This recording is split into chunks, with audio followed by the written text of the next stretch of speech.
What is up, guys? I'm Psyche, and today I'm bringing you the start of a brand new series, and that is how to kite on every cipher on every map, except non-ranked maps. Today we'll be focusing on Arms Factory, arguably the second best map for survivors. But before we hop into the routes, I should first explain what are the strengths of Arms Factory, how you should be using those strengths to your advantage, what are the strongest areas you should be visiting on many of your routes, and why is knowing the routes so important. Before we move on any further, I would like to say that if you haven't already watched my 11 kiting tips guide on 11 important tips to basically save your life while kiting, then I would highly suggest you watch that first before this video, because this video will be using all those tips. First, why even worry about routes? Knowing the routes allows you to be able to kite without allowing the hunter any free hits unless they use an ability. This means you are able to kite on routes without having to rely on your abilities, meaning that you can save your abilities for the hunter abilities. And that is how you become better at the game, by using your abilities when the hunter uses theirs. You need to understand that even if you protect yourself from a basic hit with an item, that means the hunter, like Bloody Queen, if it is a Bloody Queen, can very easily mirror on top of you right after you use the item, and that leaves you at a huge disadvantage if you're someone like Perfumer or Gravekeeper and now you're scared of a blink. That can be a huge detriment to your team, and it's something you should concern yourself with, especially with the routes. By knowing these routes, you are able to save your item when the hunter uses their ability, so that when they do, you are safe. Now that you know why you should know these routes and why you shouldn't just rely on items, let's get back to Arms Factory. Other than having an overflowing amount of pallets, the map is also full of windows and tall walls, which will teach two important lessons to the beginner kiter. Those being the power of reusing windows before using pallets, and the power of beating out of direct sight.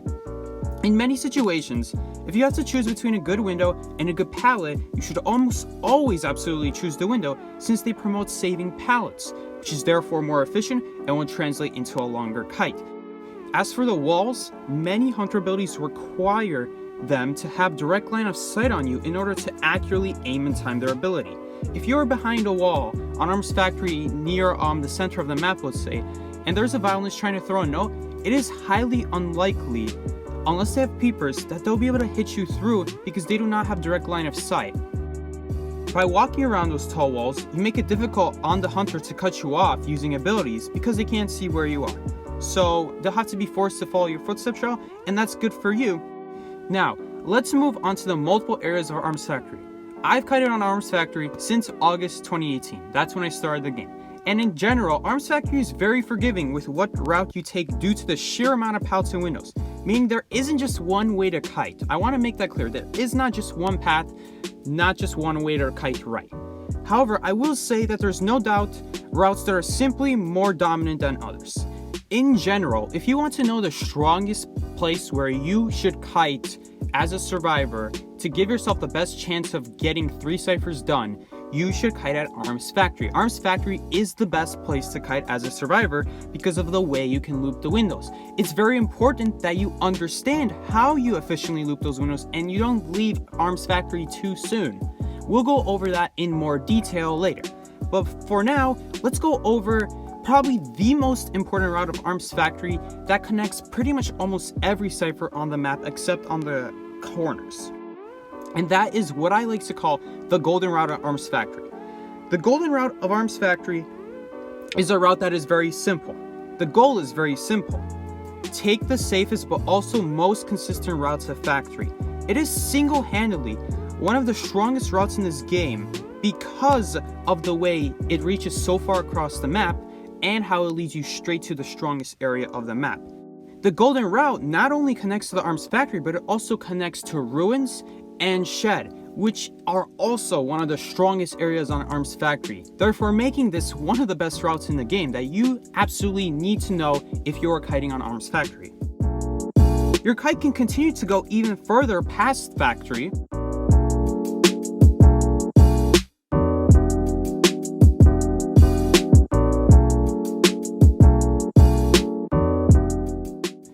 and even loop backwards back on Ruins if you can find a way. But this is the main route, and this is the most important one you need to know on Arms Factory because of how many ciphers it reaches. As I said, more details on the specific route will be covered later on, starting from Shed and how you go all the way to Factory in detail. But in general, you need to know this, you need to memorize this. Although the Golden Route is by far the best route on Arms Factory, which includes Shed, Ruins, and Factory, there are also other honorable mention areas that you should be using if you're near them, such as the Ruins near Front Gate, and the Sandbag Cipher area, which is a very underrated area of Arms Factory. And I will be showing you exactly how to use those areas as well. Now that the theoretical explanation is out of the way, we can get into the routes of every cipher. I'll be the first to admit that stuff can get very complex, and many people end up panicking. To be perfectly honest, it seems all too complicated following a route considering how many hunters there are. And I'm sure you guys would all agree. This as a result makes it very difficult to tell what a good route is, making it difficult to get better at the game, and therefore replicate what other top players do and why they do it. For this reason, in order to get the most controlled way of teaching you guys the routes without survivor abilities or hunter abilities involved, I will be using Lucky Guy with Persona but no items against the Ember that is not allowed to use traits, abilities, or fast pal breaking in order to prove to you what routes work without taking a single basic hit. I know it may seem silly and it may seem easy at first, but this is a very serious problem many players have, which is not being able to rely on abilities and as a result taking hits against hunters as simple as Ember. So I encourage you all, if you're practicing along with me, you do the same rules. There is an additional rule of taking 0 hits. If you take a single hit, that's a failure. So you should be able to kite on Arms Factory at least 90 seconds without taking any hits. And since I'm banning hunter abilities, there is absolutely no reason why you should need your own abilities, assuming you're following the right routes. This will train you in rank for the times when hunter abilities are on cooldown or they aren't using it. But if you guys think you're too gamer to go against a Ember, then I encourage you all to have a hunter friend, be Black Wu Chang, have them have fast power breaking, and kite without taking a hit that way. Later on in the video, I will also be covering how you counter stuff like confined space and faster power breaking, but that will be after you understand the basic concepts of the routes. Once again, the rules are simple. You must play Lucky Guy with no items, the hunter must play Ember without using any abilities, and the goal is that you cannot take a single hit and must kite 90 seconds. Starting off with the first cipher, we have the Arms Factory cipher that is inside a factory. Now the reason I'm starting with this cipher first is because if you're going to use the Golden Route or ever make it to factory, you must, and I repeat, you must be able to know how to loop these windows efficiently. So here we have a Ember going against me, and look what I'm doing. I'm using these walls to my advantage so that they have to follow me all the way around. And I'm not vaulting too early, I'm not running away too quickly until I see them in range. Now look what I'm doing right here. I'm waiting for the red light to show up. This is so important that you guys understand because the red light tells you where the hunter is coming from. Now notice what path I'm taking. I'm using the windows before the pallet. You see this pallet right here? Yeah, I am not going to drop this because this pallet is very valuable. Now, if I were going against a different hunter, I might drop it sooner considering what abilities they have or when they have their abilities. But in general, you should be trying to save this pallet for as long as possible. Now, look at what I continue to do here. I'm using this window, strangely enough. Why am I using this window instead of the other window? Because it's farther away. I get more distance that way. If I were to use the other window first, that would mean the hunter can go around and we get into a window loop game. But that was factory, and you can loop there as much as you want. But if you ever get a window boost at the right time using that window, here's what you can do. You can transition over here, and you can keep kiting over here. But that's factory in a nutshell. Next, we have the cipher right outside factory. This cipher isn't too much different. You just have to see if the hunter is coming ahead of time and then make your way over here. If it's a Wu Chang or something, you might have to expect their umbrella coming a little bit earlier. But otherwise, you can almost always make it to factory, no problem, unless they have some major speed boost. Then you always will. And this is just what you do. You just keep going around the windows like this until they finally get super close, and that's when you drop the pallet. I'll speed this up here since it is essentially just the same thing. but I do want you guys to know that it's very important that you be using windows first.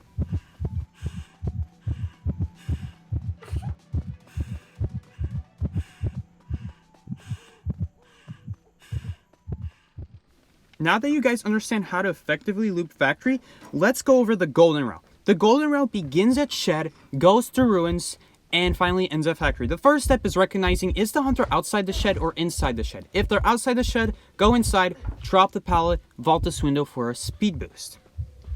Now you'll be able to make it to ruins. Now ruins is very simple. You just drop a pallet and they're forced to break it. This is what hunters hate in this game. It's called a forced pallet break. When they're forced to break a pallet, because if they try to go around, you just use a different forced pallet break, and then it turns into an infinite loop if they don't break it. So they have to break it, and if they break it, you end up in factory, and this is what you do. This is what you just keep doing, keep doing. Now you notice I can't loop these windows as much because they're a little bit closer. That's all good. That's fine. I'll drop this pallet a little bit earlier, and I can still vault these windows like 5 or 6 times, especially since I'm about to get my window boost. It's pretty much game over for the hunter if you're in this scenario. So once again, golden route, very strong. But what if you're at shed and hunter goes through the inside of shed? That's easy. You just drop the pallet from the outside and make your way to ruins. Ignore the pallets on the right. They are not as strong or as useful. Go to ruins, because if you go to ruins, they have to break those pallets as well. If they break the pallets, you can go to factory. If they don't break the pallets, you can just keep looping ruins until they finally do. Just drop pallet after pallet at ruins. Those 2 pallets are very strong, and you can just keep doing that over and over, and eventually they have to break it. And if you can manage to get them to break it when you're on the same side as factory, then go to factory, because then you can turn this into a window loop, and hunter is back in this terrible scenario. Next up, we have the Cipher within the front gate ruins. Now, I'm going to show you guys something that not a lot of people do on this route, and it's very underrated. You see these 2 windows right here? These 2 windows are actually very good for 2 reasons. Number 1, they're windows, and 2, these giant walls block the hunter's vision. But you can very easily see when the hunter's coming towards you if you just wait to see which direction they're coming from.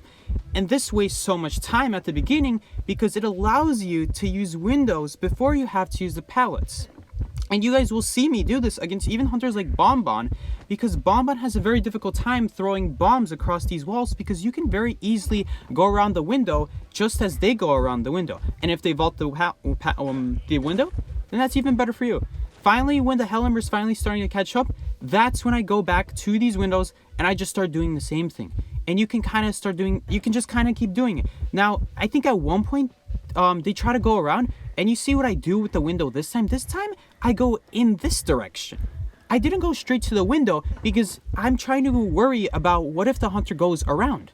If they go around, then it doesn't matter because I'm already going around the other way. And I can just keep doing this, and this is how you use these windows. This is a very strong area. These windows are very strong, and I just don't see a lot of people using them. So once again, in case hunter's going around, and look, they are trying to go around, and I'm watching my back. And if they're trying to go around that wall, then I can just use this window. And if they're a little bit too close and I can't loop around that way, I can just go around this side.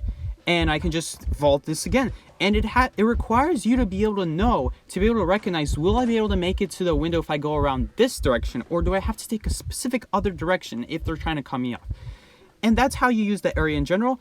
What I suggest doing is at the very end, try to save that pallet that you guys saw I just dropped, because that pallet allows you to reach ruins, and it's very good. Now that I saved my pallet and used it efficiently until I can use it to transition, now I'm at ruins, now I'm at factory, now the whole loop is starting over again, and you see how Arms Factory is tying together. This factory is what kills hunters. It's very strong, very reliable.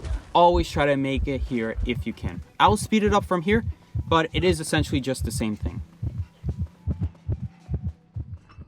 And what about the Cipher right outside the gate ruins next to the crate? Well, as soon as you get a heartbeat, literally as soon as you get a heartbeat, run to this pallet, and as soon as you get eyes on the hunter, right there, that was kind of close, drop the pallet. And once you drop the pallet, it is a little bit unfortunate because that pallet was going to help you reach ruins, but sometimes you do have to use it, especially with that Cipher if you don't realize where the hunter is earlier. But you guys see, I'm just doing the same thing with his windows. I'm just going around them. If hunter goes around them, I will continue to do the same thing. I won't use windows that the hunter can cut off. I'm forcing them to use the windows where there is a large wall on both sides. You definitely don't want to be using the windows that they can cut off. For example, you see me ignoring that second window over there. I'm only using this one. Why am I only using this one? Because if I use that other one, what ends up happening is the hunter can easily go left or right on the side of this wall, and it won't really do much. Instead, I'm going to use this pallet, and look what I do with this pallet. If the hunter has slow pallet breaking, you can actually just walk through and vault this window if you have a speed boost. Now what this does is now you're not cornered on the side of that map because of how you wasting that pallet from earlier. Now instead, you took a window boost to this area of the map, and I'm going to cover this area next. But for now, you just need to know that when you reach this area and you transition here, meaning you don't spawn here, then you can actually use this window. And it's very annoying for the hunter to go around either side. And it allows you to save this pallet for longer. This area is actually pretty solid. As long, I would say it's a lot better if you transition here than if you were to start here. Because if you start here, you have to use the pallet right away in order to make this window good. But if you transition here, you can keep vaulting it until they finally get close. And then if you know they're gonna catch up, then you can finally drop the pallet. And yeah, you just keep doing the same thing. Eventually I will drop this pallet just for the sake of moving on. But you see, now it makes it annoying for the hunter, because if they go around it, then I can just keep looping the window, and it just keeps on going. So eventually they do have to break the pallet, or else I can just keep doing the same thing. Right here, I'm actually gonna get a pallet boost, and now they'll finally break it. Except that was a bad time to break it, because now I can transition to shed, and you guys know what shed means. Shed means goldenrod, shed means ruins, ruins means factory, and that's GG. From here, I'll speed it up. Now we're starting at a cipher called No Man's Land, but I like to call it the Rock Cipher. Notice I have to drop the power right away, because look at the big difference that happened from last time to this time. This time the hunter is already next to me, and they're already on the short side of the wall. Meaning that I will not be able to keep vaulting the window, because then what ends up happening is the hunter can very easily go around.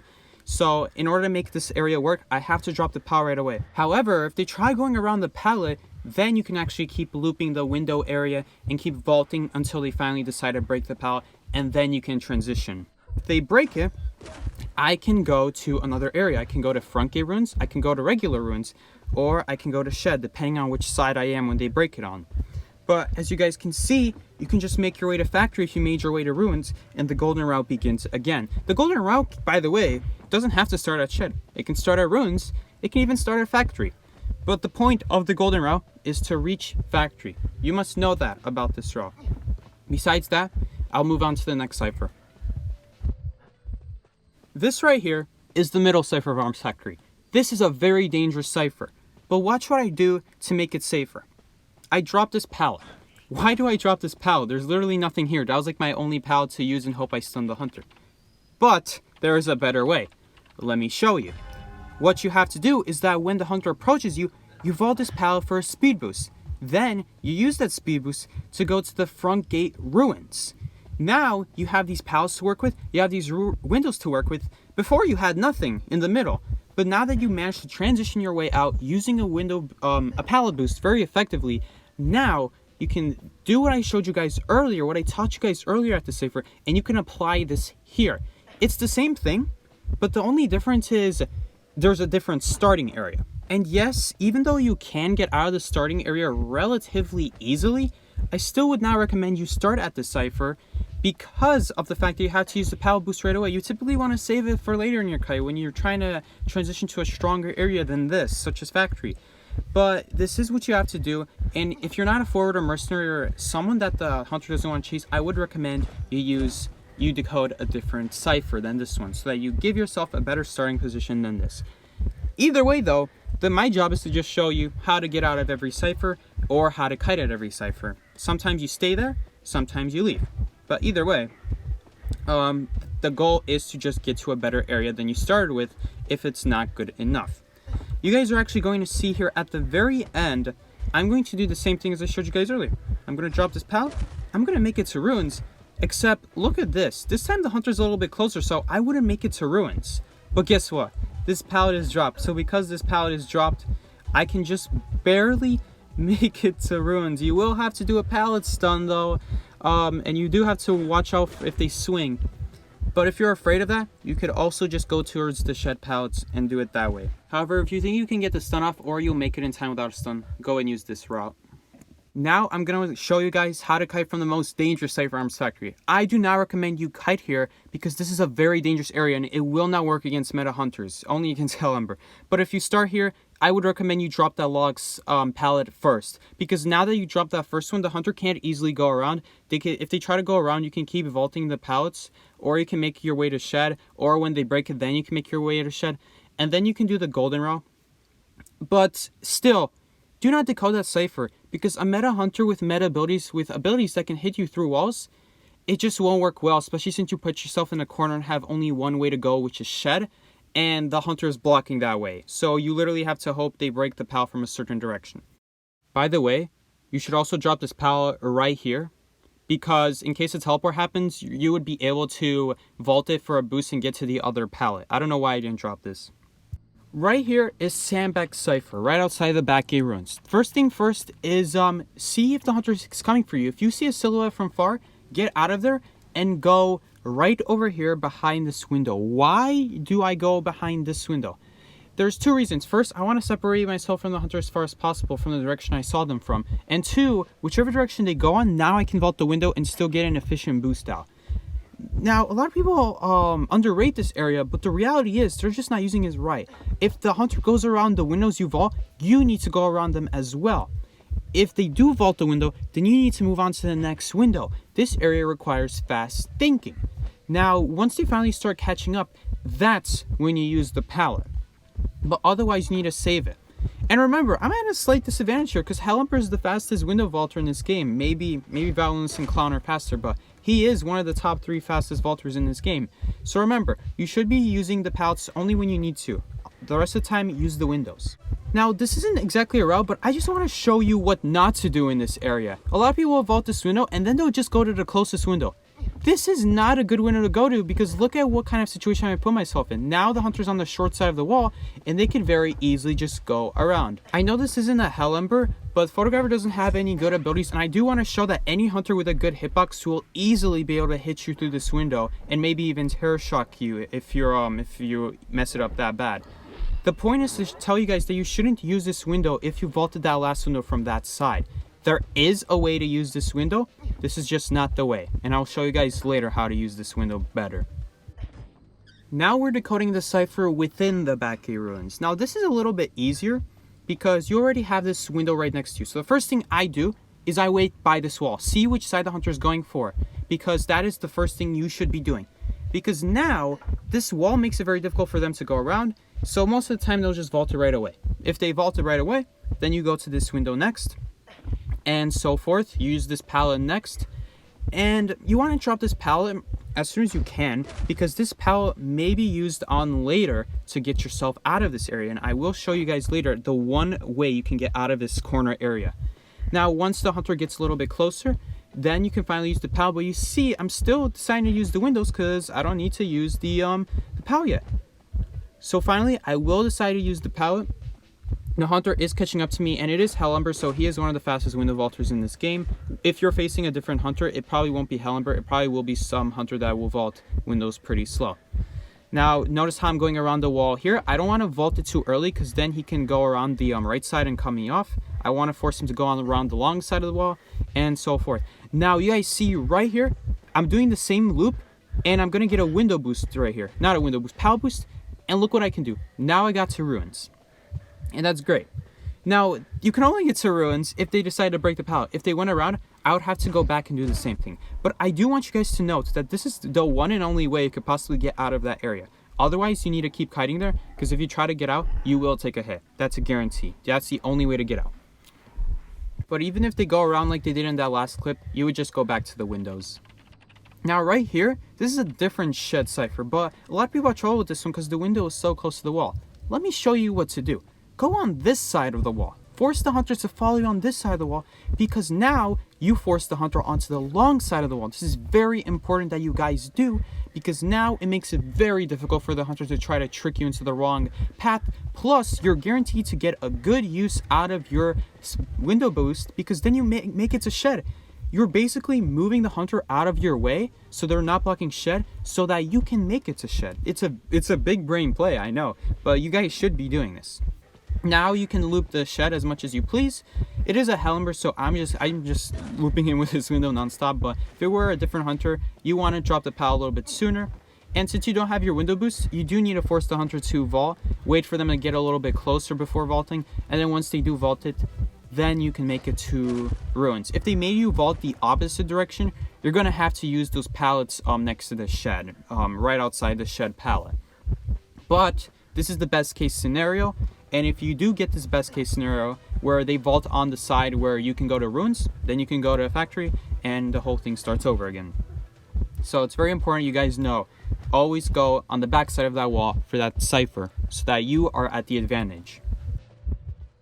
Now the last cipher is ruins. Now, ironically enough, even though ruins is a great place to transition to, it's actually not as reliable to start at, because you don't know where the hunter will come from. So you guys saw right there, I almost took a hit for no reason, just because I didn't know where the hunter came from. There are two different scenarios for this area though. If you manage to get the hunter to break a certain side on the pallet, meaning that you get them to break the pallet on the side where a shed is behind the hunter, then you can actually go to factory and you can start the whole loop over again. Now, you guys have seen this before. I don't need to remind you that this is basically how you have to factory, go from window to window, and keep doing the same thing over and over. Like I said, there's two different scenarios for this area. What if the hunter breaks the pallet from the side where factory is on, meaning that the hunter forced you, you had no other choice but to drop the pallet where factory is not on your side. So what do? You go to shed this time. It's like taking the golden route, but in reverse. You have to vault this window first, because that's the closest thing, and then you can vault this window as much as you please. Make sure you use it a couple times if they don't have confined space. It's actually not a bad window, because shed windows and pallets are generally very good. Like I said at the beginning of the video, this is a very strong area, so it can be just as good as factory. Now if we were going against a stronger hunter, I would advise you guys to drop the pallet a little bit sooner than I did here. But if you're against like a Wu Chang or a Ember or any character with no confined space that can't easily hit you with abilities through walls, then this is a great strategy to do. But what do you do when the hunter breaks the pallet and you're from the inside of shed, meaning you can't easily transition to ruins? Now you could just stay at the shed window and force them to eventually vault the window, or you could transition like I did right here to this next window, and I just purely use this random window out in the open just to get to this next area. And I also do want to give you guys options, like let's say there's a feaster tentacle blocking that window. Well, then you would go out the backside of shed and you would do this way, and you use those boosts to your advantage, get to those stronger areas. Like I said, all my tips from my kiting guide video with the 11 tips really do apply to pretty much every scenario you're kiting. So like I said, if you didn't watch it, I would highly suggest you go watch it. It's very valuable when it comes to kiting, and not only understanding what routes to take, but why you take them and why they're so strong. As an added bonus, I'm also going to show you guys what to do at both gates of Arms Factory if the hunter approaches on you. So if you're at the front gate, make sure you spot where the hunter is, and as soon as possible get to this pallet right over here in the back. This will set you up very nicely to use the second pallet right over here and to get out of this side of the map as soon as possible. Remember that when the gates are activated, you have to be mindful about your other teammates. So make sure you lure the hunter away from both gates so that your other teammates can open them. Now I'm going to show you guys what to do at the front gate if you get teleported on. So if you get teleported on, make sure that as soon as you get the notice, run to this pal right away. This is the closest and best pal that you can reach without taking a hit. Make sure you keep your distance away from the gate so that your other teammates can open it. Now I'm going to show you guys what to do if the hunter approaches you at the back gate. Nothing. You're dead. You have to get off the gate ahead of time. There's no way you're surviving at these pallets because they're just not good. So instead of allowing the hunter to get close to you, you have to preemptively get off the gate and make sure the hunter isn't coming towards you. If you're in a team, this is a lot easier because your teammates can ping if the hunter changes target. But right there, you guys can see the hunter's shadow. That's what you're looking for. As soon as you see it, go behind these walls and reach the shed. If you don't have as much distance like I did right here, you may have to end up using the window and get a window boost to get somewhere else.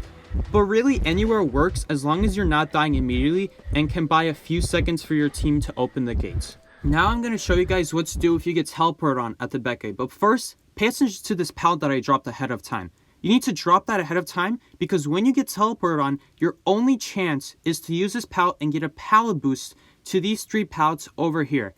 And just do whatever you can to stay alive so that your teammates can move across the map or open the gates or do whatever to get out. Right here, some of these pallets are used or broken, and if anything, this makes it more realistic. Right here, he will end up breaking the pallet, and I will be able to go to ruins. There is this one pallet that's broken, but the other one is still up, so I will be able to use it, and I will be able to stay alive. But whatever you do, just make sure you drop that pallet at the gate so that you can get out of there and at least not die immediately. Since the gates are already open though, all you need to do is stay alive for 10 to 20 seconds so that your teammates can open the gates and get out. Now that I went over what routes to take when the hunter doesn't have faster power breaking, it's time to go over what to do when they do have faster power breaking and when they have confined space. The main hunters to have this trait almost all the time are photographers and Wu Changs. That's a guarantee. And you may also see bonbons and sculptors also have this trait. The most important thing to know when going against a hunter with power breaking is to always keep moving. It's also very important to know that because they break pallets quicker, you won't be able to reach places as far away that you would normally be able to get to. That means sometimes you may have to end up using pallets that I did not bring up on my routes. Sometimes you guys may have saw that I was ignoring specific pallets because I can avoid them and use better pallets because of the hunter not having faster pallet breaking. However, one of the strongest things you can use against these types of hunters with this trait is to still use windows. Yes, the hunter can block the window, but using windows is even more important against this type of hunter because your pallets are so much more weaker and so much more fragile to the hunter that's using faster power breaking. You do have to remember that you are not as free with using windows though because they will block them. So eventually you will have to understand when to transition and when to move away, when to keep using them and when to stop using them because you'll just get cornered. So even though I won't be showing every area what to do against these hunters, I will show certain areas that players may struggle against when using my other routes against hunters that do not have faster power breaking. So let's get into it. We're only going to be looking at 2 areas. The first place we're going to look at is the front gate ruins. The front gate ruins, you have a lot of windows, but only 2 pallets, so you need to conserve these pallets as wisely as possible. First things first, I like to use this window and use the second window as well. Make sure you're not running into the hunter or they're not going around in a direction that's unfavorable for you. And just make sure you're vaulting these pallets back and forth until they vault it. Because when they vault it, they're going to have a big slowdown because they don't have increased window vault speed. As soon as you have a chance, you can use these pallets, but for now, like I said, just keep using the windows. This window's fine. The other 2 windows are fine as well. Right here, I'm finally going to be using these pallets. And you do have to get a little bit creative against these types of hunters with faster power breaking. Because right here, I'm watching my window boost. I see it's almost up. I know I won't be able to survive here much longer. So I take this window instead. And I'm going to take a window boost to this next area. And this is really how you want to be hunters with faster power breaking. You want to make sure that you're transitioning as soon as you get the chance, using those boosts to your full advantage. And it's just in general really good tips against most meta hunters. Once again, I'm just going to keep using this window until he finally vaults it. When he does vault it, I'm not going to use that pallet because if I use that pallet, I'm just going to corner myself since he blocked off that window. So instead, I'm going to spend a little bit of time at these pallets right here. I'm going to make sure to use the pallets that are difficult for him to walk around. I'm going to be patient, wait for him to see which direction he comes from. And as soon as he breaks one of these or he goes around the wrong way, I can take the window of the shed and start the golden route. The second place we're going to be taking a look at are the back gate ruins. The back gate ruins have a lot of windows, but not many pallets. In fact, only 2 pallets that you can realistically use. But I'm going to show you guys an infinite loop that works against hunters with confined space even, because this loop lasts so long that it outlasts the confined space. So first things first, I'm going to use that window, but you can really use any window as long as you take this specific route. you're taking that window first, then the next window, and then going around here, around this wall. The reason you want to do this is because you don't want to make it very easy for the hunter to go around on either side. So really, their only choice is to use the window, and if they go around, then it's only making your job easier. Right here, I'm going to do the same thing with this window, and notice how confined space disappeared already. I'm luring the hunter to the long side of the wall, making sure he vaults it. Yep, he vaults it. So then I go to this next window over here, and guess what? This next window has confined space gone as well. So I got a window boost, not really necessary. And look at this window. This window disappeared as well. So now I can use it, making sure the hunter is going the direction I want him to by checking the red light. And I'm going to vault it. And if he goes around, it doesn't really matter for me. Look at this again. The confined space just disappears one at a time. I'm gonna wait, see if he vaults. He did vault it, and the hunter actually helps me because now he can't vault it over. That's why you want to wait and check to see if the hunter's gonna vault it. Sometimes they'll want to trick you like that, but in order to not fall for that, you're gonna wait on the side, see if they vault it. If they vault it, that's good for you. And this vaulting loop is infinite. It never stops. The hunter has to use some sort of ability to stop it. And if the hunter uses some sort of ability to stop it, then you're going to have your item ready to counter it. Right here, I'm going to wait a little bit so that the hunter can approach me. And look at this. The confined space just constantly disappears. So there's really no way that this can go wrong if the hunter doesn't use any abilities. They'll just be stuck in this infinite loop. So I'm just going to end the recording here because otherwise this is going to go on forever. You guys get the point. It's infinite. So that's it. Those are all the most important routes that you need to know on Arms Factory. However, for the sake of teaching you guys how all of these routes work together and to give a better idea of how they connect with each other, I will be doing a full kite on nearly the entire map as Lucky Guy against the Black Wu Chang with faster power breaking with no hits. Along the way, you guys will see me use pallets that I prefer not to use because I have no other option, as well as how to use those pallets if you ever get in that scenario. I also did some mistakes along the way, which I will make sure to point out on the bottom of the screen. And I want you guys to know that when I do something, that doesn't necessarily mean that it's perfect unless I say that is the way it should be done. With that being said, here's the kite.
Thank you all so much for watching. If you feel that this guide was helpful, then please feel free to share with some of your friends who would also greatly benefit from this video. With that being said, peace. This has been Psyche.